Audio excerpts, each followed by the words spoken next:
उपवासाचे दिवस आहे, पण उपवासाच्या दिवसामध्ये आपल्याला उपवासाचं खायचं असतं, पण थोडं चटकमटक. सुरुवात करूया. एक साधारण वाटीभर आपण भगरीचं पीठ घेतलं. बाइंडिंगसाठी 1-2 चमचे साबुदाण्याचं पीठ, त्यानंतर 1 चमचाभर 2 चमचे जाडसर दाण्याचं कूट, थोडं जिरं, हिरवी मिरची, दही, जवळपास वाटीभर दही घेतलंय.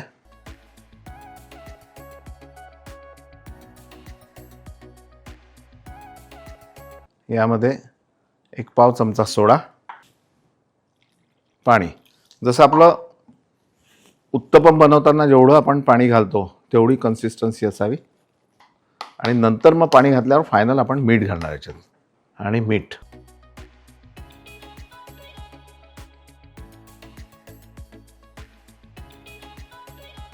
तर आपण थोडा टाकून ठेवलाय.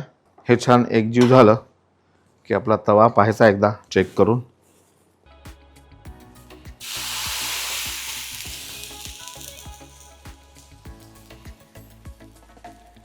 थोडं तेल,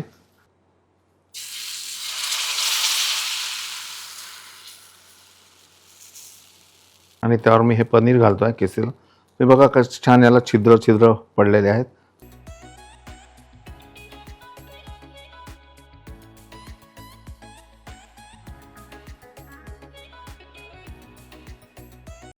एका बाजूने झाल्यानंतर हे